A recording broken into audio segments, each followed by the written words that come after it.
강성건설 본사 65층 회장실. 서울 전경이 한눈에 내려다 보이는 넓은 창문 앞에 강민우 회장이 서 있었다. 그의 시선은 멀리 강 건너편 언덕배기의 낡은 동네에 고정되어 있었다. 이번 프로젝트는 다른 때보다 더 많은 신경을 써주게. 강민우 회장이 차분한 목소리로 말했다. 등 뒤에서 서류를 정리하던 조명호 비서실장이 고개를 들었다. 염려 마십시오. 이미 모든 준비가 완벽하게 진행 중입니다. 강민우 회장은 천천히 자리로 돌아와 앉았다.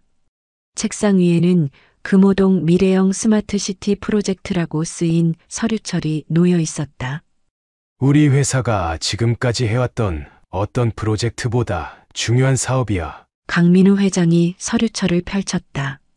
첫 페이지에는 오래된 동네의 항공 사진과 그 위에 겹쳐진 미래형 도시의 청사진이 있었다. 알고 있습니다. 회장님의 마지막 프로젝트니까요.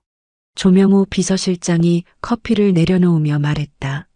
단순히 마지막이라서가 아니야. 강민우 회장은 잠시 머뭇거렸다.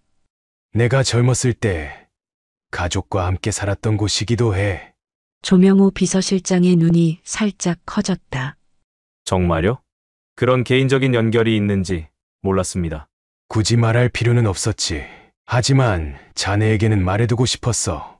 강민우 회장은 서랍에서 작은 바랜 사진 한 장을 꺼냈다. 젊은 시절의 그와 아내, 그리고 어린 소녀가 낡은 집 앞에 서 있는 모습이었다. 그곳은 내 모든 아픔이 시작된 곳이야. 마지막으로 완전히 지워버리고 싶어. 조명호 비서실장은 사진을 조심스럽게 받아들었다. 이해합니다. 개인적인 의미가 있는 프로젝트라면 더욱 완벽하게 진행해야겠군요. 그래, 이번이 내 마지막 큰 사업이 될 거야. 강민우 회장은 창문 밖을 다시 바라보았다. 은퇴 후에는 자네에게 회사를 맡길 생각이야. 조명호 비서실장의 얼굴에 놀라움이 스쳤다. 저에게요? 과분한 말씀입니다. 자식이 없는 나로서는 20년 동안 함께 해온 자네가 가장 적임자지. 하지만 그 전에 이 프로젝트만큼은 내 손으로 직접 마무리하고 싶어. 물론입니다. 철거 반대 주민들 설득에도 최선을 다하겠습니다. 고마워. 다음 주에 그쪽 주민대표와 만나는 자리도 잘 준비해주게. 네. 한미라라는 활동가가 주민들을 대표해 참석할 예정입니다. 꽤 완강하게 반대하고 있지만 잘 설득하겠습니다. 강민우 회장은 창밖을 응시하며 깊은 생각에 잠겼다. 그 오래된 동네에는 그가 지우고 싶은 기억이 묻혀 있었다. 강성건설 마지막 프로젝트는 단순한 재개발이 아니라 그의 과거와의 작별이기도 했다. 검은색 대형 세단이 금호동 좁은 골목길을 지나 오래된 주민센터 앞에 멈춰섰다. 운전석에서 기사가 내려 뒷문을 열자 강민우 회장이 천천히 차에서 내렸다. 회색 정장 차림의 그는 주변을 천천히 둘러보았다. 30년 만에 다시 찾은 고향이었다. 많이 바뀌었군. 강민우 회장이 조명호 비서실장에게 말했다. 그래도 여전히 낙후된 지역입니다. 이번 재개발이 꼭 필요한 곳이요. 조명호 비서실장이 회장의 옆에 바짝 붙어 걸으며 대답했다. 주민센터 앞에는 이미 수십 명의 주민들이 모여 있었다. 고향을 지키자, 쫓겨날 곳 없다. 강성건설은 떠나라라는 문구가 적힌 피켓을 든 사람들이 그들을 노려보았다. 이거 생각보다 상황이 심각한데. 강민우 회장이 눈살을 찌푸렸다. 괜찮습니다. 지휘대는 밖에만 있고 안에서는 대표들과 조용히 대화할 수 있게 준비해 두었습니다. 주민센터 회의실로 들어서자 둥근 테이블이 놓여 있었고 그 중앙에는 조명호 비서실장이 준비한 고급스러운 과일 바구니가 자리에 있었다. 이미 5명의 주민 대표들이 앉아 있었고 그중 가장 젊은 여성이 자리에서 일어났다. 안녕하세요. 한미라라고 합니다. 금호동 주민자치위원회 대표입니다. 강민우 회장은 순간 그 여성의 눈빛에 시선을 빼앗겼다. 어딘가 낯익은 눈동자였다. 그는 순간적인 당혹감을 감추며 악수를 청했다. 강민우입니다. 오늘 이렇게 만나 뵙게 되어 반갑습니다. 딱딱한 분위기 속에서 회의가 시작되었다. 조명호 비서실장이 프로젝트 계획을 설명하는 동안 주민 대표들의 표정은 점점 더 굳어갔다.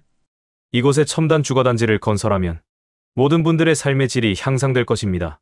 현거 주민들에게는 우선 입주권과 합리적인 보상을. 잠깐만요. 한미라가 서류를 내려놓으며 조명호 비서실장의 말을 끊었다. 이런 화려한 그림만 보여주시면서 우리를 설득하실 생각이신가요?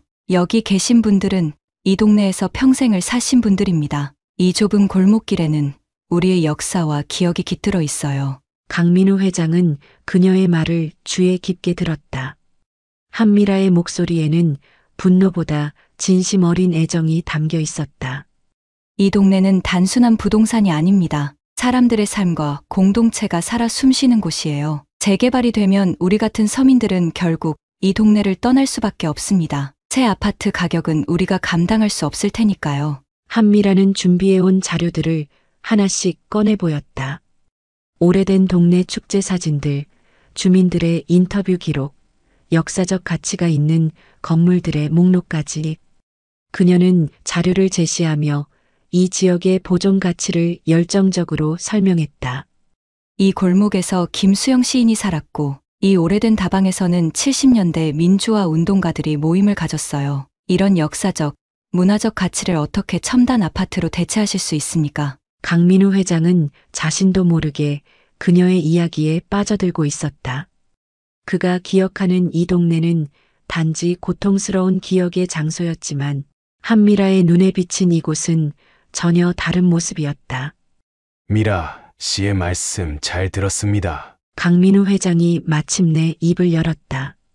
사실 저도 이 동네와 인연이 있습니다. 젊은 시절 이곳에서 살았거든요. 한미라와 다른 주민 대표들의 눈이 커졌다. 그렇다면 더 이해하셔야 할 텐데요. 한미라의 눈빛이 날카로워졌다. 네, 이해합니다. 하지만 개발도 필요한 일입니다. 오래된 것을 지키는 것도 중요하지만 변화를 받아들이는 것도 중요하죠. 두 사람의 팽팽한 시선이 교차했다. 강민우 회장은 자신도 모르게 한미라의 눈동자를 유심히 바라보았다. 그 안에서 무언가 아주 익숙한 것을 보는 듯한 느낌이 들었습니다. 긴 회의가 한참 진행된 후 조명호 비서실장이 조용히 자리에서 일어났다. 잠시 휴식 시간을 가지는 게 어떨까요? 오랜 시간 논의하셨으니 간단히 다과라도 드시면서 쉬어가시죠. 조명호 실장이 분위기를 풀고자 휴식을 제안했다.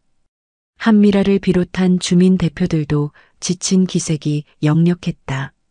그들은 고개를 끄덕이며 잠시 자리에서 일어나 등을 폈다. 조명호 비서실장은 테이블 중앙에 놓인 고급 과일 바구니에 포장을 풀기 시작했다. 그는 정성스럽게 씻어놓은 사과, 바나나, 청포도, 그리고 골드 키위를 접시에 담았다. 강민우 회장은 창밖을 바라보며 생각에 잠겨 있었다.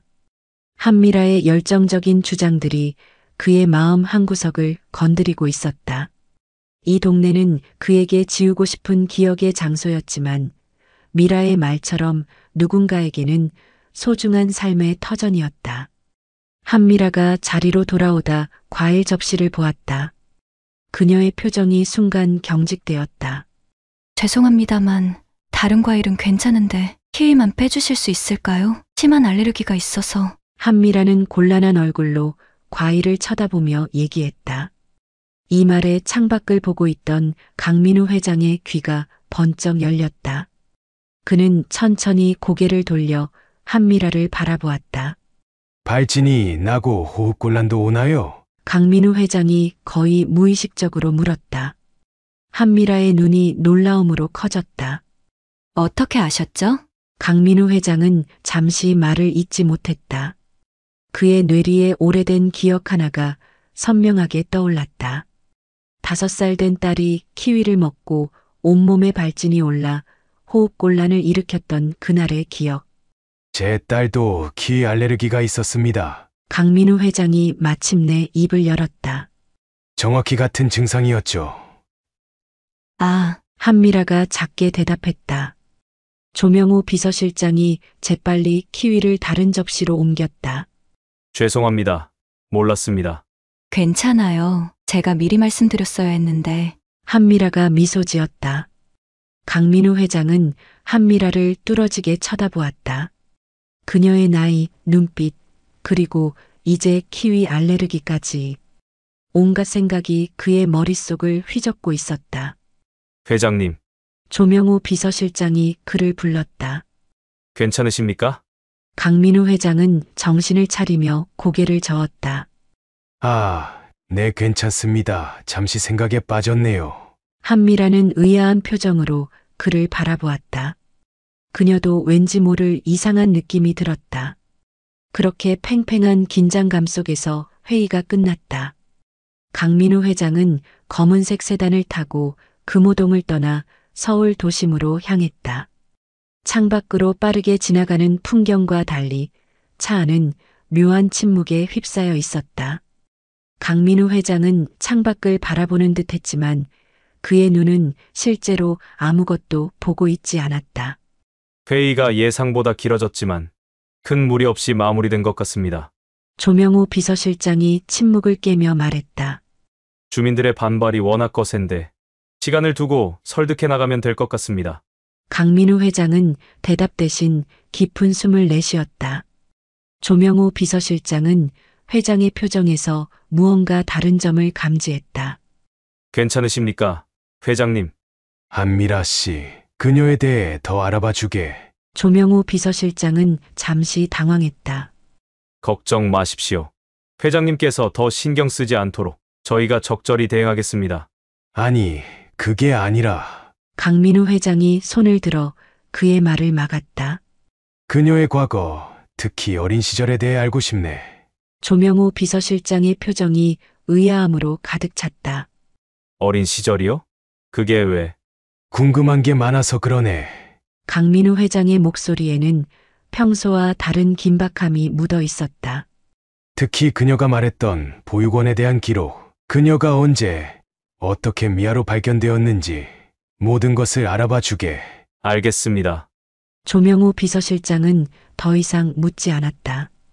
그는 오랜 세월 회장을 모셔오며 이런 표정을 본 적이 없었다. 차량은 강민우 회장의 한남동 자택 앞에 멈춰섰다.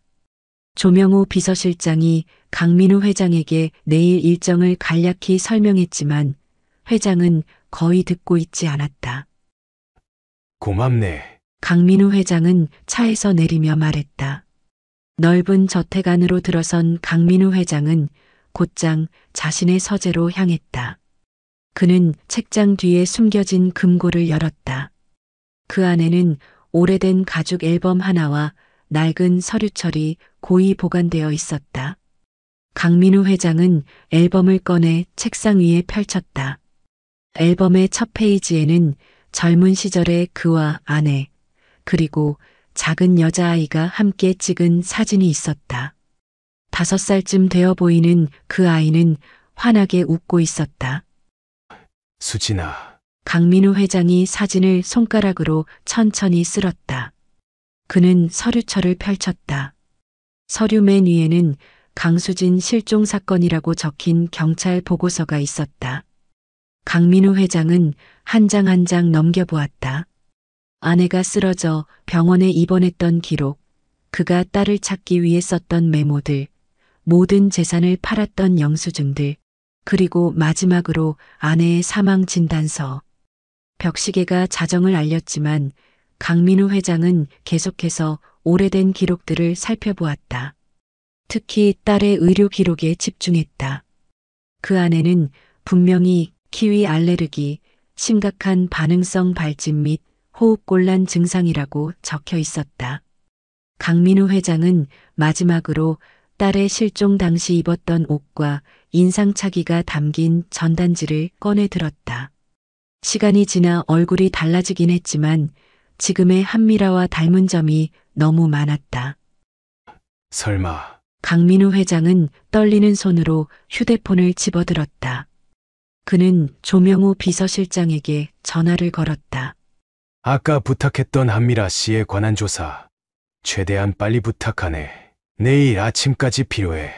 통화를 마친 강민우 회장은 창가로 다가가 서울의 밤하늘을 바라보았다.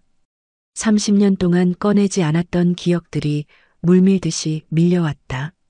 강민우 회장은 침대에 누웠지만 좀처럼 잠이 오지 않았다. 그의 머릿속은 온통 한미라로 가득했다. 그녀의 눈빛, 말투, 특히 키위 알레르기. 모든 것이 그의 기억 속 딸 수진과 겹쳐졌다. 비가 창문을 두드리는 소리를 들으며 그는 오랫동안 천장을 응시했다. 마침내 깊은 밤 그는 불안한 잠에 빠져들었다. 꿈속에서 그는 과거의 35세의 젊은 건설회사 직원으로 되돌아가 있었다. 당시 그는 작은 건설회사에서 중간 관리자로 일하고 있었다. 가족들에게 더 나은 삶을 선사하겠다는 야망으로 가득했지만 그 모든 꿈보다 더 소중한 것은 아내 지연과 딸 수진이었다. 화창한 봄날, 작은 빌라 근처 놀이터.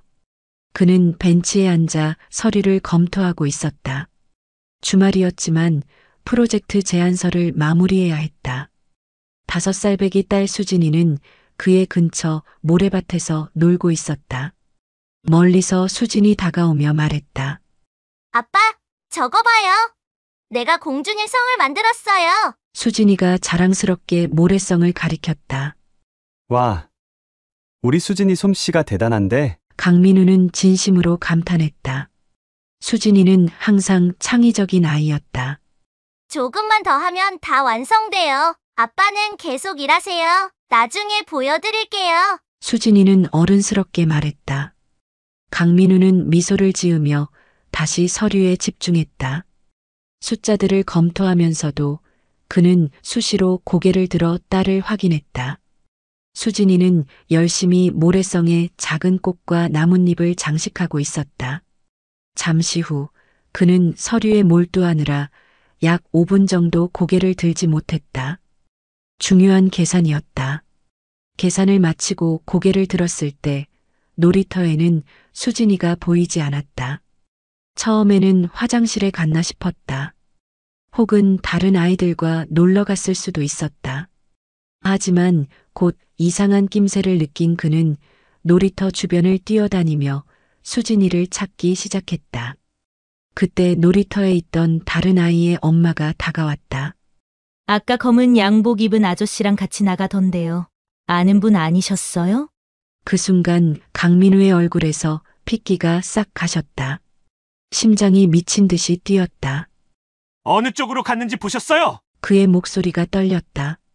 저쪽 골목으로요. 여자가 가리킨 방향으로 강민우는 미친 듯이 달렸다. 골목을 헤매고 주변 상점들을 뒤졌지만 수진이는 어디에도 없었다. 그날 밤 경찰이 집에 들어왔다. 아내 지연은 수진이의 인형을 부여잡고 소파에 앉아 울고 있었다. 강민우는 경찰에게 수진이에 대한 정보를 모두 제공했다. 경찰이 막 떠나려는 순간 집 전화벨이 울렸다. 강민우는 심장이 멎는 것 같은 기분으로 전화를 받았다. 강민우 씨의 자택이죠. 낯선 남자의 목소리가 들려왔다. 따님 수진이가 지금 저희와 함께 있습니다. 강민우는 전화를 부여잡은 손이 떨렸다. 경찰관이 녹음 장치를 켰다. 돈이 필요합니다. 3억 원. 48시간 내로 준비하십시오. 경찰에 신고하면 다시는 따님을 볼 수 없을 겁니다. 수진이와 통화할 수 있게 해주세요. 그 애가 무사한지 확인하고 싶습니다. 강민우가 필사적으로 말했다. 잠시 침묵 후 작은 목소리가 들렸다. 아빠, 분명 수진이었다. 하지만 그 한마디만 듣고 전화는 끊겼다. 강민우는 아내와 함께 있는 재산을 다 모아도 턱없이 부족한 몸값을 채우기 위해 발버둥치고 있었다. 가족들에게 빌리고 집을 담보로 대출을 받고 심지어 결혼 반지까지 팔았다. 48시간 동안 그들은 자지도 먹지도 않고 돈을 모았다. 경찰은 돈을 주면 안 된다고 했지만 강민우는 유괴범에게 경찰이 개입했다는 사실이 알려지면 수진의 목숨이 위험해질 것 같다고 판단해 독단적으로 행동했다. 마침내 약속된 시간 강민우는 지시받은 대로 한강공원의 특정 벤치 아래 가방을 두었다. 그리고 멀찍이 떨어져 기다렸다. 한 남자가 가방을 집어갔고 강민우는 그를 따라가며 소리쳤지만 그는 미리 준비된 오토바이를 타고 순식간에 사라졌다. 그렇게 수진이는 돌아오지 않았다. 유괴범은 약속을 지키지 않았다. 이후의 날들은 악몽과도 같았다. 강민우는 경찰과 함께 도시 곳곳을 뒤지며 수진이를 찾았다. 전단지를 붙이고 텔레비전 프로그램에 출연하고 사설 탐정까지 고용했다. 그 사이 아내 지연은 충격과 자책감에 하루하루 쇠약해져 갔다. 식사를 거부하고 잠도 제대로 자지 못했다. 결국 수진이가 사라진 지 3년 후 지연은 병상에 누웠다. 의사는 시민성 쇼크와 영양실조라고 진단했다. 강민우는 밤낮으로 병실을 지켰다. 하지만 지연은 끝내 세상을 떠나고 말았다. 아내의 장례식 이후 강민우는 완전히 다른 사람이 되었다. 더 이상 웃는 법을 잊었고 오직 일과 성공만이 삶의 목표가 되었다. 작은 건설회사를 떠나 더 큰 회사로 이직했고 그의 냉정하고 날카로운 판단력은 그를 빠르게 승진시켰다. 매년 수진이의 생일마다 그는 혼자 케이크를 사서 집에서 촛불을 끄는 의식을 치렀다.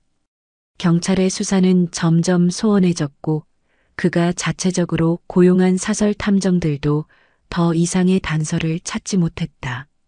시간이 흐를수록 수진이를 찾을 희망은 점점 희미해졌지만 그의 마음속에서 딸은 영원히 5살의 모습으로 남아 있었다. 수진아. 강민우 회장은 식은땀을 흘리며 잠에서 깨어났다. 침대 옆 시계가 새벽 3시를 가리키고 있었다. 창밖으로는 비가 내리고 있었다. 그는 벌떡 일어나 서재로 향했다. 아직도 책상 위에는 수진이의 사진과 기록들이 펼쳐져 있었다. 그는 흔들리는 손으로 한미라의 사진과 수진이의 어린 시절 사진을 나란히 놓고 비교해 보았다. 이건 단순한 우연이 아니야. 그가 중얼거렸다. 한미라, 그녀가 정말 내 딸 수진이라면. 강민우 회장은 창가에 서서 비 내리는 서울 도심을 바라보았다. 30년간 잊고 살았던 감정들이 한꺼번에 그를 덮쳤다. 아침이 밝았다. 아침 햇살이 강민우 회장의 집무실을 가득 채웠다. 그는 밤새 거의 잠을 이루지 못했다. 그때 집무실 문이 열렸다. 조명호 비서실장이 두터운 서류 봉투를 들고 들어왔다. 그의 얼굴에는 밤새 작업한 흔적이 역력했다. 회장님, 지시하신 대로 한미라 씨에 관한 모든 정보를 수집했습니다. 강민우 회장은 자리에서 일어나 창가에서 집무실 한가운데 놓인 원형 테이블로 자리를 옮겼다. 조명호 비서실장이 그 옆에 앉아 서류들을 정돈했다. 의외로 많은 정보가 있더군요. 조명호 비서실장이 첫 페이지를 펼쳤다. 한미라, 현재 35세, 금호동 주민자치위원회 대표이자 지역활동가, 환경단체에서도 활동 중입니다. 강민우 회장은 서류를 받아들었다. 그의 손이 미세하게 떨렸다. 과거 기록은? 강민우 회장이 물었다. 제일 중요한 부분입니다. 조명호 비서실장이 다른 페이지를 꺼냈다. 한미라 씨는 미아로 발견되어 보육원에서 자랐습니다. 발견 시점은 1993년 4월 20일. 당시 추정 나이 약 5살. 강민우 회장의 눈이 커졌다. 그는 급히 자신의 서랍에서 낡은 서류철을 꺼내 펼쳤다. 수진이가 유괴된 날짜는 1993년 4월 15일이었다. 발견 장소는 서울 성동구 금호동 놀이터. 당시 기록에 따르면 가벼운 탈수 상태였으며 의류는 더럽고 해진 상태였으나 부상은 없었다고 합니다. 신원 확인은? 경찰 수사는 강민우 회장이 다급하게 물었다. 이 부분이 좀 이상합니다. 조명호 비서실장이 미간을 찌푸렸다. 통상적인 미아 발견 절차를 모두 거쳤으나 진원 확인에 실패했다고 기록되어 있습니다. 강민우 회장은 책상을 꽉 움켜쥐었다. 보육원 기록은 천안의 세빛 보육원에 입소했습니다. 이름은 당시 보육원 원장이 지어준 것으로 미는 미아에서 라는 라운에서 따온 것이라고 합니다. 조명호 비서실장은 보육원 입소 당시의 사진을 꺼냈다. 검은 머리에 동그란 눈을 가진 어린 소녀였다. 강민우 회장은 사진을 바라보는 순간 숨이 멎는 것 같았다. 자신의 딸 수진과 너무 닮아 있었다. 입소 당시 건강검진 기록은 더 자세히 볼 수 없으나 기록이 불완전하고 초기 상담 기록도 일부만 남아 있습니다. 조명호 비서실장이 설명했다. 17세 때 보육원을 떠나 독립했으며 이후에는 여러 아르바이트를 하며 대학에 진학했습니다. 사회학을 전공했고 졸업 후에는 시민단체에서 활동하기 시작했습니다. 키위 알레르기에 대한 기록도 있어. 강민우 회장이 물었다. 네. 건강 기록에 나와 있습니다. 조명호 비서실장이 의료 차트를 펼쳤다. 입소 직후 건강검진에서 키위 알레르기가 확인되었고 발진과 호흡곤란 증상이 기록되어 있습니다. 강민우 회장은 서류를 넘겨보다 벌떡 일어났다. 그는 창가로 걸어가 잠시 서울 도심을 내려다보았다. 감정을 추스르기 위한 시간이 필요했다.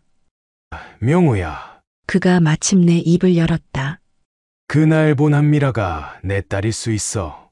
알레르기, 눈빛, 나이, 그리고 그 지역을 지키고 있다는 것까지 너무 많은 우연이 겹치고 있어. 만약 미라가 내 딸이라면 그곳을 철거할 수 없어. 강민우 회장이 창밖을 바라보며 말했다. 내 딸이 그렇게 지키는 곳이라면 나도 지켜야 한다네.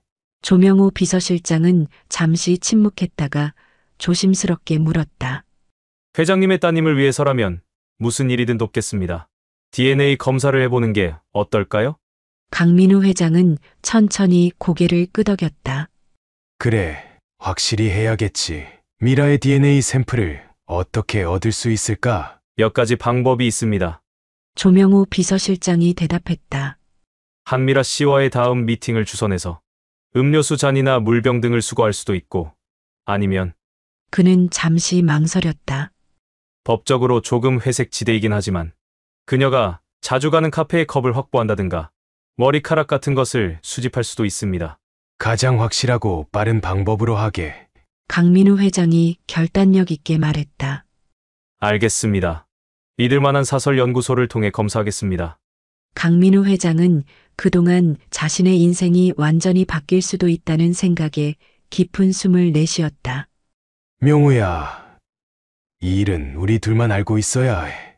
이사회나 다른 임원들에게도 알리지 말게. 물론입니다. 철저히 비밀로 하겠습니다. 강민우 회장은 다시 수진이의 옛 사진과 한미라의 사진을 나란히 놓고 바라보았다. 30년간 꺼내보지 않았던 희망이 그의 가슴 속에서 다시 피어오르고 있었다. 강민우 회장의 지시가 떨어진 지 하루 후 조명호 비서실장은 한미라의 DNA 샘플 수집을 위한 계획을 세웠다. 그는 그녀가 매일 아침 들르는 카페를 미리 조사해 둔 상태였다. 그날 아침 조명호 비서실장은 한미라가 자주 들르는 카페를 방문했다. 그는 그녀가 자리를 비운 틈을 타 사용한 컵과 냅킨을 조심스럽게 수집했다. 누구도 의심하지 않는 완벽한 작전이었다. 그 후 강민우 회장의 구강세포도 채취했다. 이 샘플들은 서울의 유명한 유전자 검사 전문 연구소로 보내됐습니다. 신속 검사를 요청했으니 오늘 저녁에는 결과가 나올 겁니다. 조명호 비서실장은 그날 오전 직접 연구소를 방문해 샘플을 전달했다. 강민우 회장은 그날 하루를 고문처럼 보냈다. 회의 중에도 자꾸 시계를 확인했고 중요한 보고서도 집중해서 읽지 못했다. 그의 머릿속은 온통 한미라와 DNA 검사 결과로 가득 차 있었다. 30년간 잃어버린 딸에 대한 희망이 이제 그의 가슴 속에서 다시 피어오르고 있었다. 오후 6시 회장실에 전화벨이 울렸다. 강민우 회장은 버튼을 눌러 스피커폰을 켰다. 명호인가? 네. 회장님, 결과가 나왔습니다. 조명호 비서실장의 목소리가 떨렸다. 강민우 회장은 등 뒤 창문을 바라보던 자세에서 천천히 돌아섰다. 들어오게. 몇 분 후 조명호 비서실장이 봉인된 서류 봉투를 들고 들어왔다. 그는 묵묵히 봉투를 회장의 책상 위에 올려놓았다. 내가 직접 열어보겠네. 강민우 회장이 깊은 숨을 내쉬었다. 그의 손이 봉투를 뜯는 소리가 사무실에 울렸다. 단 한 장의 종이가 나왔다.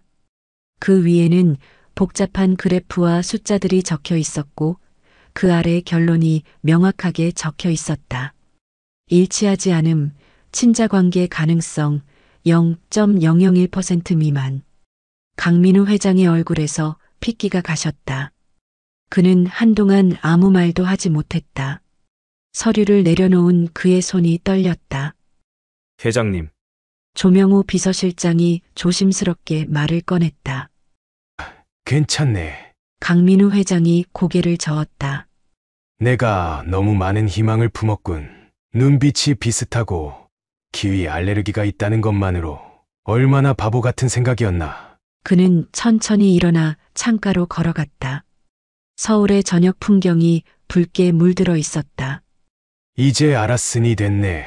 30년 전 일이야. 내가 잠시 감상에 젖어 있었네.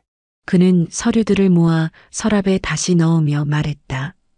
이제 우리 프로젝트에 집중해야겠군. 미라가 내 딸이 아니라면 그 동네를 정리하는 게 맞겠지. 예. 회장님, 한미라와 주민들 설득에 더 강경하게 나가게 법적으로 가능한 모든 수단을 동원해. 이 프로젝트는 내 마지막 사업이라네. 완벽하게 마무리해야 해. 알겠습니다. 몇 가지 방안을 준비해 두었습니다. 조명호 비서실장이 고개를 숙였다. 강민우 회장은 다시 창밖을 바라보았다. 오늘은 이만 돌아가 쉬게. 조명호 비서실장이 나간 후 강민우 회장은 오랫동안 창밖만 바라보았다. 서서히 어둠에 잠기는 도시처럼 그의 가슴 속에서도 잠시 피어올랐던 희망의 불씨가 꺼져갔다. 그는 책상 서랍에서 오래된 가족사진 한 장을 꺼내 바라보았다. 5살 수진이가 환하게 웃고 있는 사진이었다. 내가 바보였구나, 수진아. 그가 중얼거렸다. 30년이 지났는데 아직도 널 찾을 수 있다고 생각하다니. 강민우 회장은 사진을 다시 서랍에 넣고 잠갔다. 이제 그는 다시 냉철한 기업인으로 돌아가 자신의 마지막 프로젝트를 완벽하게 마무리하기로 결심했다. 그리고 며칠 후 강민우 회장은 운전기사에게 갑작스러운 현장 방문을 지시했다. DNA 검사 결과 이후 그는 프로젝트를 빠르게 진행하고 싶었다. 한미라와 직접 만나 더 빠른 협상을 위한 협상안을 제시할 생각이었다. 하지만 금호동 재개발 현장에 도착하자 예상치 못한 소란이 귀에 들렸다. 좀 더 가까이 가보게. 강민우 회장이 운전기사에게 말했다. 차가 가까워질수록 소리는 더 명확해졌다. 현장 한편에서 몇몇 사람들이 언쟁을 벌이고 있었다. 강민우 회장은 창문을 내렸다. 그 중심에 한미라가 있었다. 그녀는 3명의 건장한 남자들에게 둘러싸여 있었다. 그들은 조직폭력배처럼 보였다. 당장 이 현장에서 나가라고! 검은 가죽 재킷을 입은 남자가 한미라를 위협했다. 합법적인 시위입니다. 당신들이 불법이에요. 한미라가 물러서지 않고 대항했다. 강민우 회장은 차에서 내렸다. 그는 본능적으로 발걸음을 재촉했다. 현장에 가까워지자 상황은 더 심각했다. 한 남자가 한미라의 팔을 거칠게 잡아당기고 있었고 다른 한 명은 그녀의 카메라를 빼앗으려 했다. 이봐! 당신들!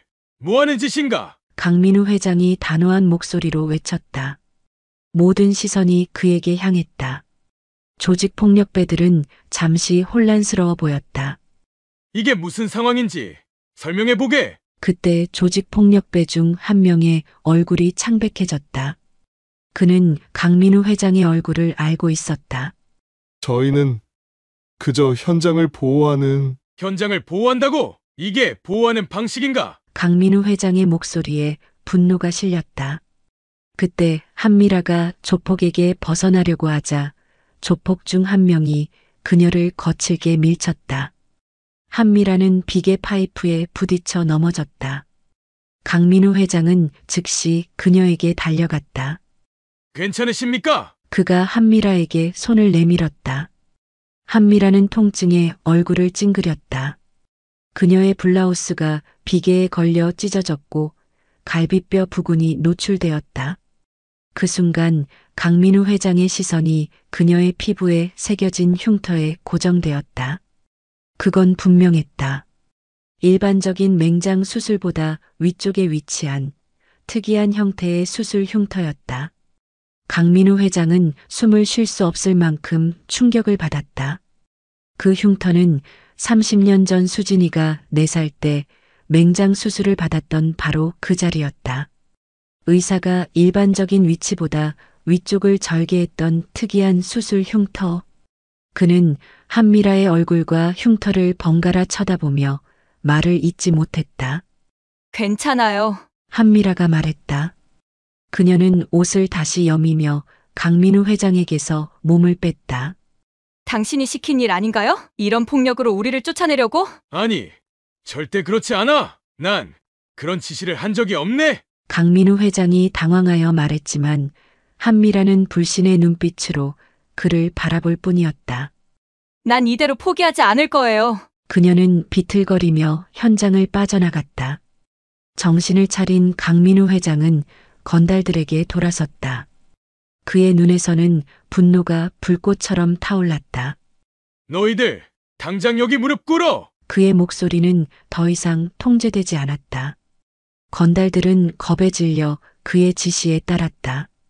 누가 지시했지? 나는 이렇게 무력으로 사람들을 제압하라는 지시를 한 적이 없어? 이게 무슨 저급한 행동인가? 건달들은 서로를 쳐다보았다. 누구도 먼저 입을 열지 않았다. 말해! 마침내 한 명이 입을 열었다. 저희는 조명호 실장님한테서 지시를 받았습니다. 강민우 회장의 얼굴이 굳어졌다. 그의 몸에서 모든 힘이 빠져나가는 것 같았다. 조명호라고? 네. 조명호 실장이 이 지역 주민들, 특히 한미라라는 사람을 좀 겁주라고 하셨어요. 현장에서 몰아내라고. 강민우 회장은 말을 잇지 못했다. 뒤통수를 세게 맞은 듯한 느낌이었다. 20년간 믿고 의지했던 오른팔이 자신도 모르게 이런 짓을 벌이고 있었다. 그리고 더 큰 충격은 그 눈앞에서 본 흉터였다. DNA 결과는 일치하지 않았지만 그 흉터는 분명 수진이의 것과 동일했다. 강민우 회장은 집무실 창가에 서서 서울의 야경을 바라보고 있었다. 비가 내리는 저녁이었다. 금호동 현장에서 목격한 한미라의 수술 흉터와 조명호의 이름이 건달의 입에서 나왔던 충격적인 장면이 계속해서 그의 머릿속을 맴돌았다. 무언가 이상해. 그가 중얼거렸다. DNA 검사 결과는 부정적이었지만 그 흉터는 너무나 정확하게 일치했다. 평범한 맹장 수술 흉터가 아니었다. 딸 수진이 수술했던 의사는 특이하게 일반적인 위치보다 위쪽을 절개했고 그 독특한 위치의 흉터가 한미라에게 있었다. 단순한 우연일까? 그리고 조명호. 20년간 믿었던 오른팔이 그의 명령 없이 폭력배를 동원해 한미라를 위협했다. 도대체 왜? 강민우 회장은 책상으로 돌아가 비밀 서랍을 열었다. 그는 조용히 사내 전화를 들어 감사실에 연락했다. 김도진 실장인가? 네, 회장님. 감사실장의 목소리가 수화기 너머로 들려왔다. 오늘 내 집무실로 와주게. 다른 사람에게 알리지 말고. 1시간 후 김도진 감사실장이 강민우 회장의 집무실에 도착했다. 그는 40대 초반의 냉철한 인상을 가진 남자로 강성건설에서 감사 업무를 담당했다. 과거 검찰 출신인 그는 강직하고 철저한 성격으로 알려져 있었다. 앉게, 김 실장. 강민우 회장이 소파를 가리켰다. 무슨 일이십니까, 회장님? 김도진 감사실장이 물었다. 아주 민감한 사안이네. 급비로 진행해야 할 일이야. 강민우 회장이 심각한 표정으로 말했다. 조명호 비서실장에 대한 내부 조사를 시작해주게. 김도진 감사실장의 눈이 커졌다. 조명호 실장을요? 오늘 현장에서 있었던 일이네. 강민우 회장은 금호동에서 있었던 일을 상세히 설명했다. 조명호가 내 허락도 없이 폭력배를 고용했다는 증거를 찾아야 해. 더불어 이 프로젝트와 관련된 그의 모든 행적을 조사해주게. 특히 금전적인 거래가 있었는지도. 알겠습니다. 김도진 감사실장이 고개를 끄덕였다. 조심스럽게 진행하겠습니다. 조명호 실장은 눈치가 빠르니까요. 자네만 믿네. 이 일은 나와 자네만 알아야 해. 감사실장이 떠난 후 강민우 회장은 또 다른 전화를 걸었다. 윤상철, 그의 은퇴한 옛 운전기사였다. 상철 씨, 오랜만이네. 강민우 회장이 말했다. 네. 회장님, 무슨 일이신지요? 윤상철의 목소리에는 놀라움이 묻어났다. 부탁할 일이 있어. 한미라라는 사람의 DNA 샘플을 채취해야 하네. 아주 은밀하게. 내가 그 사람의 사진과 지역에 대한 자료를 건네주겠네. 네, 알겠습니다. 하지만 조명호 실장이 있는데 왜 저에게? 윤상철이 물었다. 그 일은 나중에 설명하겠네. 일단 조명호 실장에게는 비밀로 해주게. 자네가 직접 해줬으면 하네. 그리고 내가 말한 연구소로 보내주면 돼. 강민우 회장은 미라의 주소와 일상 패턴을 윤상철에게 전달했다. 은퇴했지만 여전히 회장에게 충성스러운 윤상철은 이런 일의 전문가였다. 다음 날 아침 윤상철은 그녀의 물병을 확보했다. 그는 즉시 강민우 회장이 지정한 제2의 연구소로 샘플을 전달했다. 이번에는 강남의 작은 사설 연구소였다. 한편 김도진 감사실장은 조명호의 뒷조사를 신중하게 시작했다. 그는 조명호의 이메일과 통화 기록을 비밀리에 조사했고 특별히 금호동 프로젝트와 관련된 장부에 기록되지 않은 지출 내역을 추적했다. 강민우 회장은 사흘 밤을 거의 뜬 눈으로 지새웠다. 한미라의 흉터, 조명호의 배신, 그리고 이제 새로운 DNA 검사 결과를 기다리는 시간은 30년 전 딸을 기다리던 그 시간처럼 고통스러웠다. 다음 날 아침 윤상철이 강민우 회장의 자택으로 찾아왔다. 그의 손에는 봉인된 봉투가 들려 있었다. 결과가 나왔습니다, 회장님. 강민우 회장은 떨리는 손으로 봉투를 받아들었다. 그의 인생이 다시 한번 뒤바뀔 수도 있는 순간이었다. 강민우 회장은 깊은 숨을 들이마시고 봉투의 봉인을 뜯었다. 그 안에는 단 한 장의 종이가 들어 있었다. 검사 결과가 적힌 종이를 꺼내는 그의 손이 떨렸다. 눈으로 빠르게 결과를 훑던 강민우 회장은 갑자기 눈을 크게 떴다. 그의 얼굴이 창백해졌다. 회장님? 윤상철이 걱정스럽게 다가왔다. 완벽한 일치. 99.9999% 확률로 친자 관계 확인됨. 강민우 회장이 종이에 적힌 내용을 천천히 읽었다. 그의 손에서 종이가 떨어졌다. 그는 서재 창문으로 다가가 멍하니 바깥을 바라보았다. 30년. 그는 30년 동안 딸을 찾아 헤맸다. 그리고 지금 그녀가 발견됐다. 한미라가 바로 그의 딸 강수진이었다. 조명호가 초기 DNA 검사 결과를 조작했던 거야. 강민우 회장이 중얼거렸다. 하지만 왜? 윤상철은 조용히 서 있었다. 그는 강민우 회장이 30년간 딸을 찾기 위해 얼마나 고통스러워했는지 잘 알고 있었다. 가족처럼 오랜 시간 함께해온 그였기에 강민우 회장의 감정을 이해했다. 내 딸이었어. 강민우 회장의 목소리가 떨렸다. 그의 눈에서 눈물이 흘러내렸다. 30년 동안 한 번도 흘리지 않았던 눈물이었다. 한순간 감격에 젖어 있던 강민우 회장은 이내 또 다른 생각에 사로잡혔다. 그럼 내 딸인 한미라를 조명호가 폭력배를 시켜 위협했다는 건가? 분노가 그의 마음을 가득 채웠다. 그리고 더 큰 의문이 생겼다. 조명호는 왜 이런 짓을? 왜 DNA 결과를 조작하고 왜 한미라를 위협했을까? 그때 강민우 회장의 휴대폰이 울렸다. 김도진 감사실장이었다. 김 실장, 어떤 소식이라도 있나? 회장님, 굉장히 심각한 정보를 발견했습니다. 조명호 실장이 금호동 재개발 프로젝트와 관련해 비밀 계좌를 운영하고 있습니다. 최근 6개월간 약 50억 원의 거래가 확인됐습니다. 50억! 강민우 회장이 놀라움에 소리쳤다. 네, 금호동 일대 토지를 매입하는 개발회사 측에서 불법적인 리베이트를 지급한 것으로 보입니다. 조명호 실장이 현장에 조폭을 개입시키는 것도 이 때문이었을 가능성이 높습니다. 강민우 회장은 말을 잃었다. 20년간 가장 신뢰했던 오른팔이 자신의 등 뒤에서 불법적인 거래를 하고 있었다.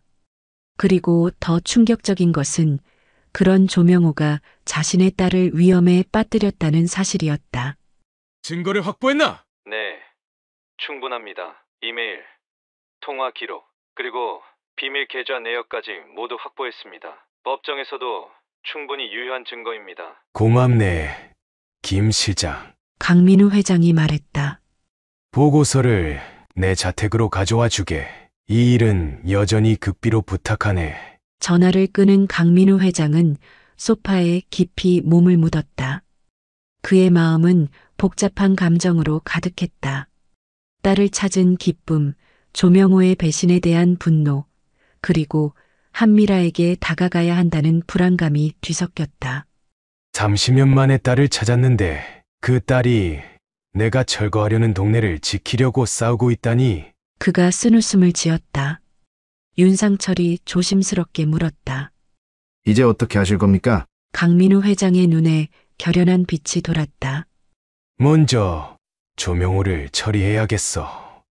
그리고 내 딸에게 진실을 말해야지. 그는 창밖을 내다보며 깊은 숨을 내쉬었다. 그날 저녁, 강민우 회장은 창밖을 바라보며 서 있었다. 그의 책상 위에는 2개의 서류 파일이 가지런히 놓여 있었다.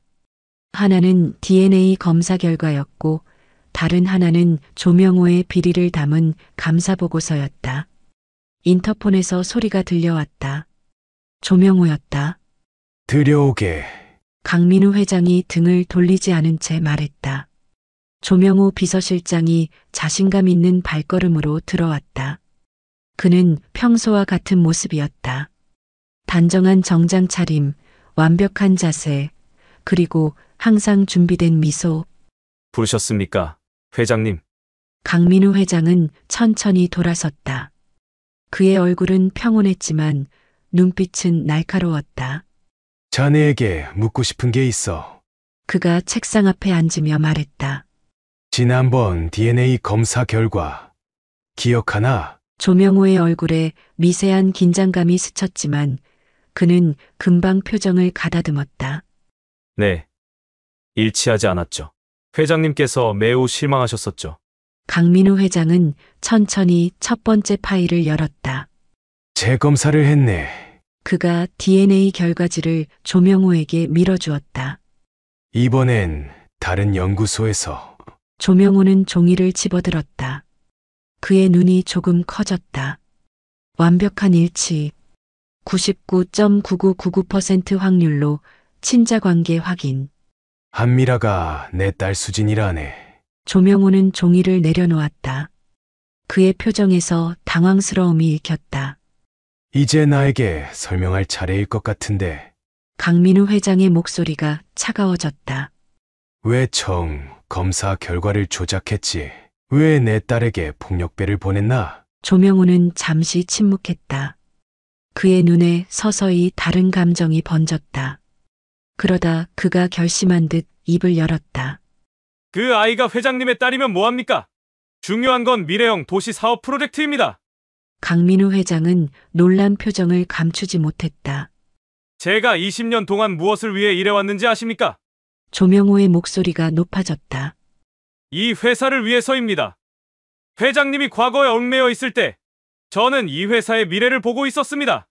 강민우 회장은 말없이 조명호를 바라보았다. 회장님은 과거에 살아선 안 됩니다. 지금 이 회사가 더 중요합니다. 전 이 회사를 당신의 딸이 아닌 당신을 위해 지켜왔습니다. 조명호가 격앙된 목소리로 말했다. 나를 위해 지켰다고? 강민우 회장이 서서히 두 번째 파일을 열었다.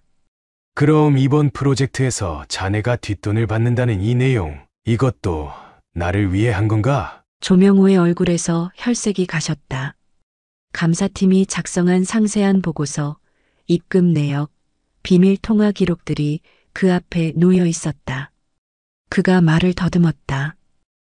50억. 강민우 회장이 차분히 말했다. 그것도 단 6개월 만에. 강민우 회장은 서랍에서 또 다른 서류 한 묶음을 꺼냈다. 사실 이번이 처음이 아니더군. 3년 전 부산 프로젝트. 5년 전 제주 리조트. 그는 서류들을 하나씩 펼쳐 보였다. 자네는 계속해서 내 뒤통수를 쳐왔어. 조명호의 눈이 커졌다. 그의 얼굴이 분노로 일그러졌다. 이제 와서 그걸 뭐하러 파냅니까? 그가 소리쳤다. 회장님은 그저 서류만 검토하시고 사인만 하셨죠. 실제로 이 회사를 이끌어온 건 저였습니다. 그래서 내 딸까지 해치려 했나? 그 여자는 모든 걸 망칠 뻔했어요. 우리가 준비해온 프로젝트를, 내가 받기로 한 돈을. 조명호가 갑자기 말을 멈췄다. 그는 너무 많은 것을 말해버렸음을 깨달았다. 잠시 침묵이 흐른 후 강민우 회장이 말을 꺼냈다. 충분히 들었네. 강민우 회장이 고개를 저었다. 자네, 지금 당장 회사에서 나가게. 내일 아침에 감사팀과 경찰이 자네를 찾아갈 걸세. 조명호는 잠시 움직이지 않았다. 그의 눈에는 분노와 두려움이 교차했다. 그러다 그는 갑자기 소리를 질렀다. 그 여자만 없었더라면! 그가 책상 위의 서류들을 휘두르며 소리쳤다.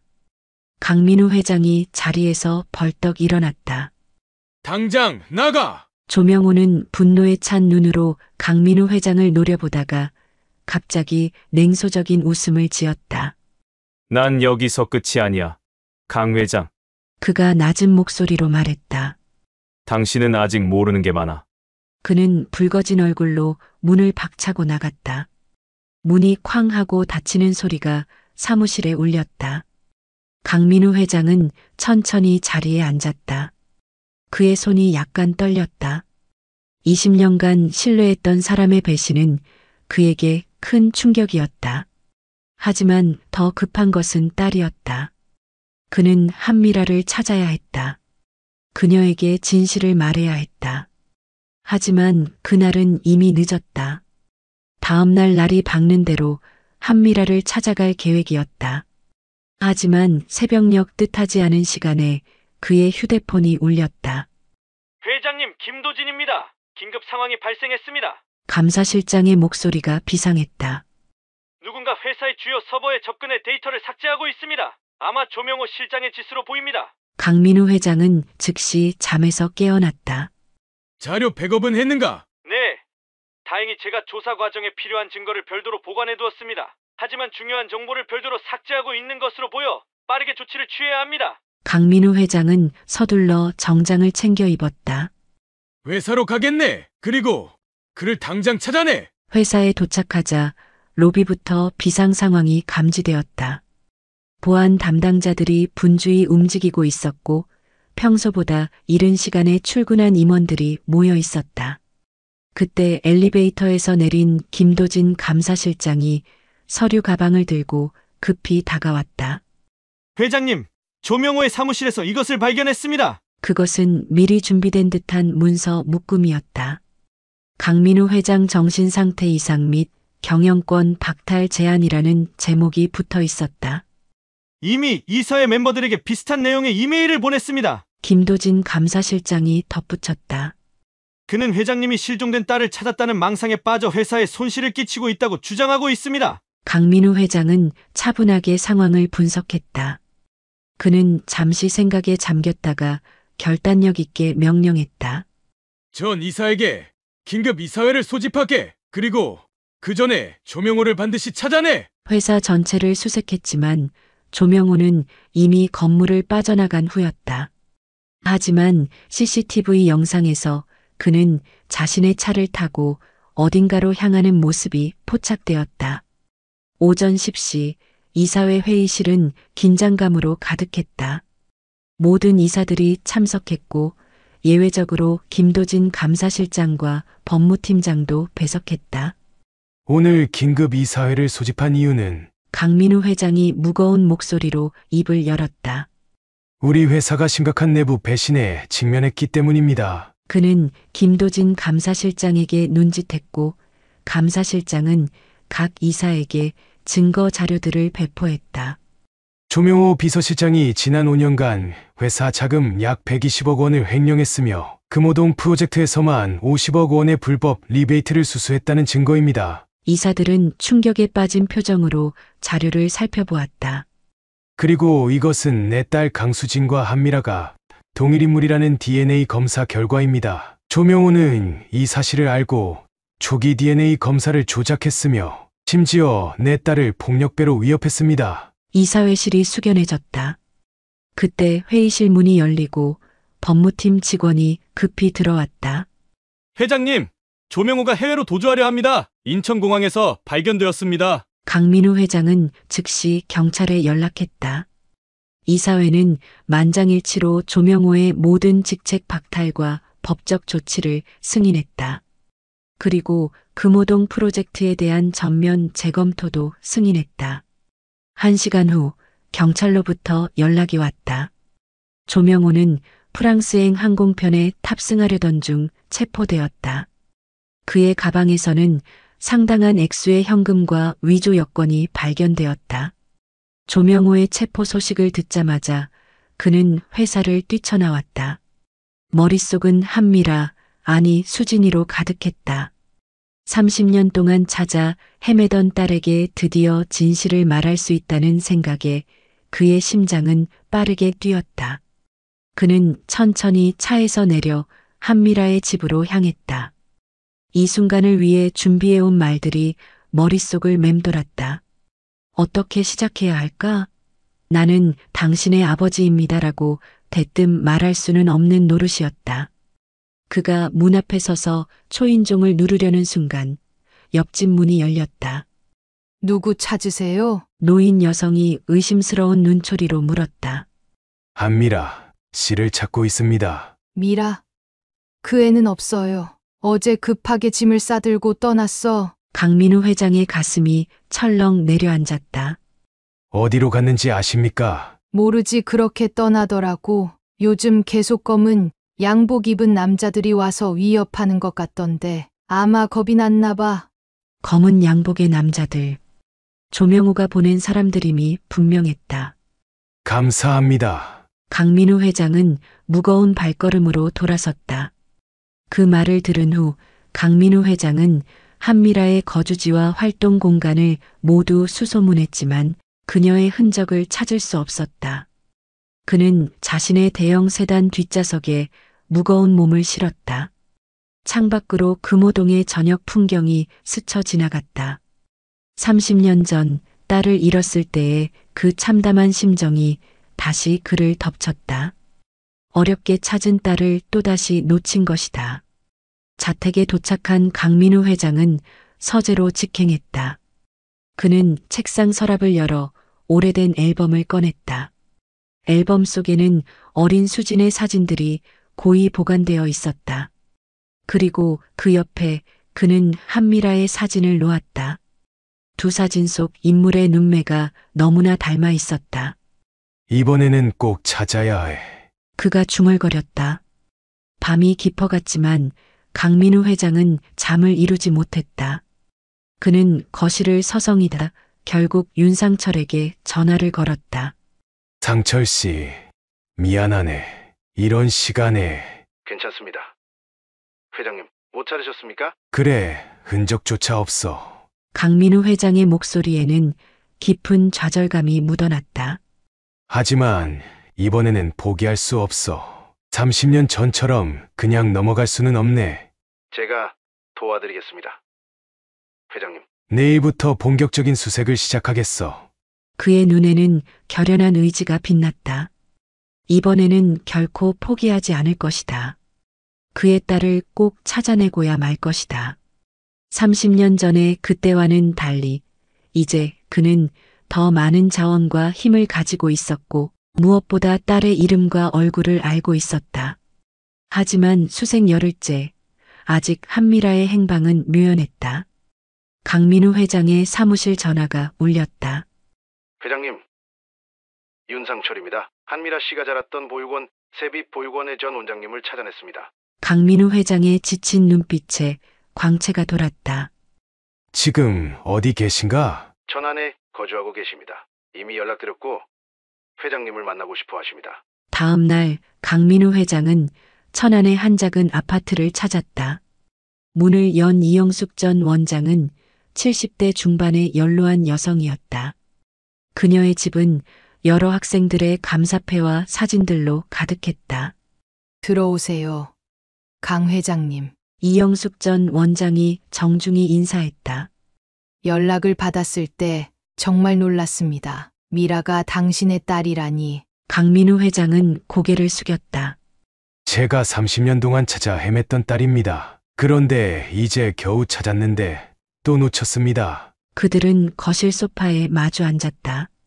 이영숙 전 원장은 따뜻한 차를 내오며 천천히 이야기를 시작했다. 미라가 처음 보육원에 왔을 때를 잘 기억합니다. 5살 정도로 보였지요. 말을 거의 하지 않았습니다. 강민우 회장은 숨을 깊게 들이마셨다. 자신의 딸이 겪었을 고통을 생각하니 가슴이 미어졌다. 시간이 지나면서 조금씩 말을 하기 시작했지만 자신의 가족에 대해서는 아무것도 기억하지 못했습니다. 아니, 어쩌면 기억하기 싫었는지도 모르겠어요. 미라는 행복했습니까? 강민우 회장이 떨리는 목소리로 물었다. 이영숙 전 원장은 잠시 생각에 잠겼다. 그 아이는 강했어요. 다른 아이들보다 더 열심히 공부했고 항상 자신의 뿌리를 찾고 싶어 했죠. 하지만 동시에 버려졌다는 상처도 깊었습니다. 버려진 게 아닙니다. 유괴된 겁니다. 강민우 회장의 목소리가 떨렸다. 물론입니다. 이제 알게 되었으니까요. 이영숙 전 원장은 따뜻한 미소를 지었다.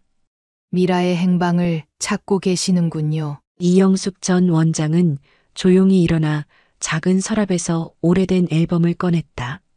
이건 미라가 보육원에 있을 때의 사진들입니다. 강민우 회장은 떨리는 손으로 앨범을 받았다. 어린 미라의 모습, 학창 시절의 미라, 그리고 성인이 되어 보육원을 떠나는 미라까지. 그가 놓친 모든 시간들이 앨범 속에 담겨 있었다. 이영숙 전 원장이 말을 이었다. 미라는 매년 4월 20일이면 서울의 한 공원을 찾아간다고 했습니다. 강민우 회장의 시선이 번쩍 들렸다. 4월 20일이요? 그날은? 네, 그날이 맞습니다. 그 아이는 그날이 뭔가 특별하다고 느낀다고 했어요. 마치 몸이 기억하고 있는 것처럼. 그날은 수진이 유괴된 날과 가까운 날이었다. 강민우 회장의 눈에 눈물이 고였다. 왜 그날 공원에 가는지 물어본 적 있으신가요? 이영숙 전 원장은 쓸쓸한 미소를 지었다. 한 번은 제가 물었죠. 왜 매년 그곳에 가니? 그랬더니 미라가 대답했어요. 그곳에 가면 언젠가 제 부모님이 저를 찾으러 오실 것 같아서요. 강민우 회장은 더 이상 감정을 억누를 수 없었다. 그의 어깨가 흔들렸다. 어떤 공원인가요? 서울숲 근처에 있는 작은 공원이라고 했어요. 그곳에서 미라가 처음 발견되었다고요. 강민우 회장은 고개를 끄덕였다. 서울숲 근처의 공원. 그리고 4월 20일. 이제 그는 어디서 딸을 기다려야 할지 알았다. 이영숙 전 원장은 그의 손을 따뜻하게 잡았다. 미라를 찾으면 꼭 데려오세요. 그 아이가 얼마나 자신의 뿌리를 찾고 싶어 했는지 아시면 좋겠어요. 강민우 회장은 고개를 끄덕였다. 차에 돌아오면서 그는 달력을 확인했다. 오늘은 4월 13일. 일주일 후면 그 운명의 날이 오는 것이었다. 그는 마음속으로 다짐했다. 이번엔 절대 놓치지 않겠다고. 30년 전과 달리 이번에는 그가 제 시간에 딸을 만날 것이다. 4월 20일 하늘은 유난히 맑고 파랗게 빛났다. 강민우 회장은 새벽부터 잠을 이루지 못했다. 그는 거울 앞에 서서 넥타이를 매만지다 문득 손을 멈췄다. 오늘은 정장이 아니라 평범한 차림이 좋겠다고 생각했다. 30년 전 딸을 찾아 헤매던 젊은 아버지의 모습으로 돌아가고 싶었다. 서울숲 근처 작은 공원에 도착했을 때는 이미 오후였다. 그는 천천히 공원으로 들어섰다. 벚꽃 몇 송이가 바람에 흩날렸다. 30년 전 딸과 함께 벚꽃놀이를 왔던 기억이 문득 스쳐 지나갔다. 공원을 천천히 거닐며 그는 모든 벤치를 살폈다. 오후가 저물어 가는데도 한미라의 모습은 보이지 않았다. 강민우 회장의 가슴에 불안감이 스며들었다. 오지 않는 건가? 아니면 내가 잘못 알았나? 노을이 하늘을 붉게 물들이기 시작했을 때 그는 멀리서 걸어오는 한 여성을 발견했다. 한미라였다. 그녀는 천천히 걸어와 공원 가장자리 벤치에 홀로 앉았다. 푸른 원피스를 입은 그녀는 마치 그림 속 인물처럼 고요했다. 강민우 회장은 심장이 거세게 뛰는 것을 느꼈다. 30년. 그는 30년 동안 이 순간을 기다려왔다. 깊은 숨을 들이마시고 그는 천천히 그녀에게 다가갔다. 미라 씨, 잠시 얘기 좀 나눌 수 있을까요? 한미라는 고개를 들었다. 그녀의 눈에 놀라움이 번졌다. 그녀는 경계심 가득한 눈빛으로 자리에서 일어서려 했다. 제발 잠시만요. 강민우 회장의 목소리가 떨렸다. 그리고 그는 예상치 못한 행동을 했다. 강민우 회장은 한미라 앞에 무릎을 꿇었다. 65세의 대기업 회장이 젊은 활동가 앞에 무릎을 꿇은 것이다. 회장님, 무슨 짓을? 한미라는 당혹감에 말을 제대로 잇지 못했다.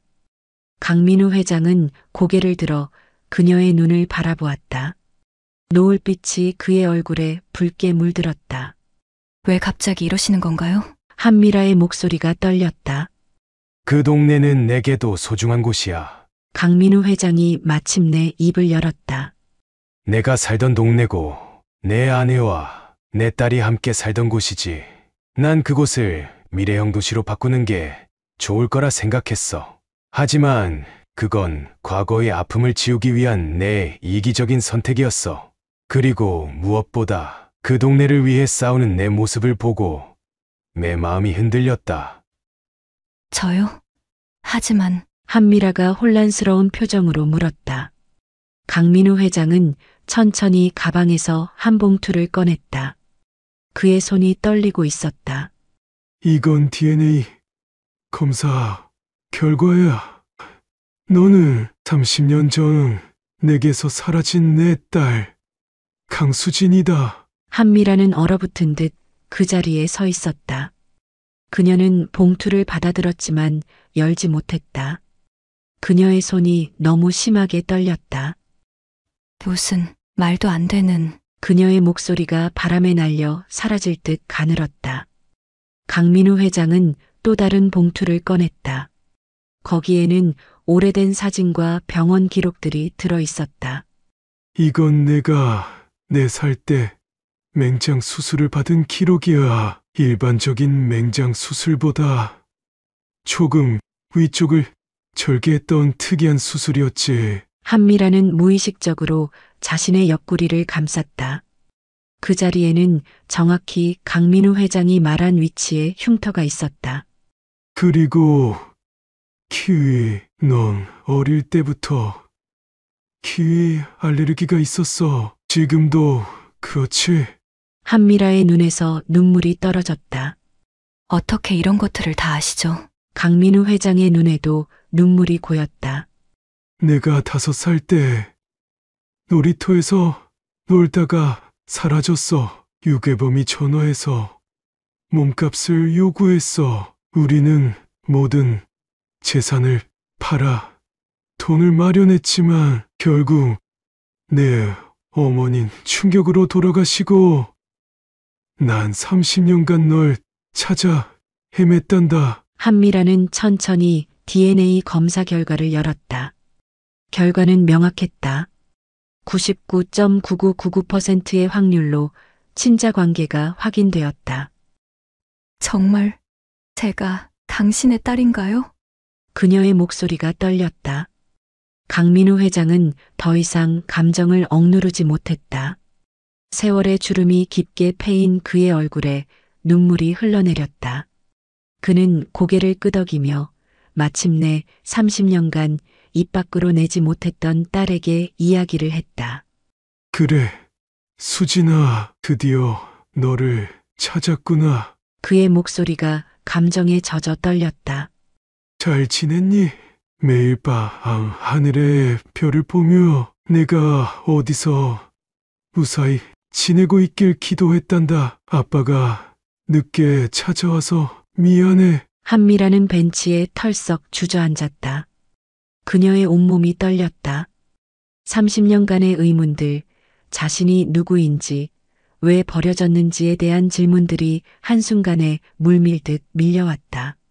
난 버려진 게 아니었군요. 그녀의 눈에서 눈물이 마구 쏟아졌다. 강민우 회장은 조심스럽게 그녀 옆에 앉았다. 그리고 마침내 수지는 고개를 들어 강민우 회장을 바라보았다. 그녀의 눈에는 30년간의 그리움과 상처, 그리고 새로운 희망이 담겨 있었다. 하지만 저는 당신을 아버지라고 부르기엔 아직 어색해요. 시간이 필요합니다. 강민우 회장은 따뜻하게 미소 지었다. 우린 천천히 알아가면 돼. 둘은 한동안 얼굴을 바라보며 침묵했다. 한참의 시간이 지난 후 강민우 회장이 감정을 추스르고 조심스럽게 말을 이었다. 그리고 재개발 계획도 전면 재검토하고 싶어. 주민들과 내가 원하는 방향으로 함께 논의해보자. 그 동네는 이제 더 이상 내게 고통의 장소가 아니야. 내가 있는 곳이니까. 한미라의 얼굴에 희미한 미소가 번졌다. 정말인가요? 그렇게 해주신다면. 노을이 완전히 사라지고 첫 별이 떠오르기 시작했다. 아버지와 딸은 나란히 앉아 서서히 어두워지는 하늘을 바라보았다. 30년의 시간은 쉽게 메워지지 않겠지만 이제 그들에게는 함께할 미래가 있었다. 꽃샘 추위가 지나고 따스한 봄 기운이 완연해진 10월의 어느 날 금호동의 마을회관에는 주민들이 가득 모여 있었다. 벽에는 금호동 재생 프로젝트 주민 설명회라는 현수막이 걸려 있었고 테이블 위에는 새로운 지역 개발 계획이 담긴 도면과 모형이 놓여 있었다. 한미라, 이제는 강수진으로 점차 자신의 원래 이름에 익숙해지고 있는 그녀가 단상에 섰다. 주민 여러분, 오늘 이 자리에 와주셔서 감사합니다. 6개월 전, 우리는 철거와 강제 이주의 위기에 처해 있었습니다. 하지만 지금 우리는 새로운 시작을 앞두고 있습니다. 주민 참여형 도시 재생 프로젝트는 우리의 역사와 공동체를 지키면서도 더 나은 생활 환경을 만들어 나가는 시도입니다. 강수진의 목소리에는 자신감이 넘쳤다. 그녀의 뒤로는 강민우 회장이 조용히 앉아 있었다. 그는 더 이상 대기업 회장의 위압적인 모습이 아니라 딸의 발표를 자랑스럽게 지켜보는 아버지의 모습이었다. 그녀가 발표를 마치자 주민들의 박수가 터져나왔다. 몇몇 노인들은 눈시울을 붉히기도 했다.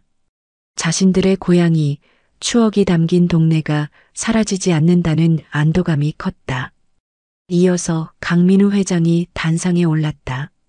그는 차분한 목소리로 말했다. 저는 강민우입니다. 강성건설 대표이자 이번 프로젝트의 책임자입니다. 30년 전 이 동네에 살았던 제가 딸을 잃고 아내마저 잃었습니다. 그 아픔 때문에 저는 이 동네를 미워했고 지워버리고 싶었습니다. 하지만 이제 딸을 다시 찾았고 이 동네가 제게 얼마나 소중한지 깨달았습니다. 앞으로 강성건설은 여러분과 함께 이 지역을 더 나은 곳으로 만들어 나가겠습니다. 철거가 아닌 함께 사는 재생을 약속드립니다. 행사가 끝나고 둘은 강수진의 작은 사무실에서 차를 마시며 오늘의 성과를 정리했다. 오늘 발표 정말 훌륭했어. 강민우 회장이 말했다. 감사합니다, 아버지. 강수진은 아직 어색하게 아버지라는 단어를 발음했다. 무리하지 않아도 돼. 내게 익숙해질 때까지 시간을 갖자. 아니에요. 이제 조금씩 익숙해지고 있어요. 그리고 감사합니다. 이 프로젝트를 믿어주셔서. 강민우 회장은 따뜻한 미소를 지었다. 고마워할 필요 없어. 내 꿈을 이루는 걸 돕는 것보다 더 행복한 일이 어디 있겠니? 그녀는 자신의 책상에서 작은 액자를 꺼냈다. 그 안에는 그녀가 5살 때의 사진, 어머니와 아버지와 함께 찍은 사진이 들어 있었다. 이 사진을 매일 보고 있어요. 아직도 어머니에 대한 기억이 희미하지만. 강민우 회장은 딸의 손을 조심스럽게 잡았다. 네, 어머니는 널 정말 사랑했어. 내가 사라진 후에도 끝까지 널 기다렸지. 둘은 잠시 침묵 속에 서로의 손을 잡고 있었다. 창밖으로 금호동의 저녁 풍경이 보였다. 오래된 건물들과 좁은 골목길, 그리고 그 사이로 새롭게 정비된 공원과 문화시설이 조화를 이루고 있었다. 6개월이라는 시간은 30년의 공백을 모두 메우기에는 너무 짧았다. 하지만 아버지와 딸은 천천히 하루하루 서로를 알아가며 새로운 시작을 만들어가고 있었다. 금호동 마을센터 앞에 작은 광장은 가을 햇살로 따스하게 물들어 있었다. 1년 전 철거 위기에 처했던 낡은 건물들은 이제 고풍스러운 외관을 유지하면서도 현대적인 시설을 갖추게 되었다. 광장 중앙에는 주민들이 직접 디자인한 분수대가 설치되었고 아이들이 그 주변에서 뛰어놀고 있었다. 강민우 회장과 강수진은 새롭게 단장된 마을센터에서 나와 천천히 걸음을 옮겼다. 둘의 모습은 1년 전과는 사뭇 달랐다. 강민우 회장은 더 이상 권위적인 정장 차림이 아닌 편안한 캐주얼 복장이었고 수진은 한결 밝아진 표정으로 그의 옆에 서 있었다. 마지막 구역 리모델링도 잘 마무리됐네요. 수진이 말했다. 할머니들이 아직도 저한테 와서 고맙다고 하세요. 강민우 회장은 주변을 둘러보며 미소 지었다. 내가 없었다면 불가능했을 거야. 내가 그저 밀어붙였다면 이런 아름다운 공간은 탄생하지 못했을 테니까. 그들은 광장 가장자리 벤치에 앉았다. 수진이 조심스럽게 입을 열었다. 다음 주에 제 생일인데 시간 되시면 저녁이라도 같이 할까요? 아버지? 강민우 회장의 눈이 순간 커졌다. 1년이 지났지만 수진이 그를 아버지라고 부르는 순간은 여전히 그의 심장을 떨리게 했다. 그의 눈시울이 붉어졌다. 물론이지, 꼭 가고 싶어. 그의 목소리가 살짝 떨렸다. 그들은 나란히 일어나 걷기 시작했다. 마을 골목길을 따라 걸으며 때로는 말없이, 때로는 소소한 일상을 나누었다.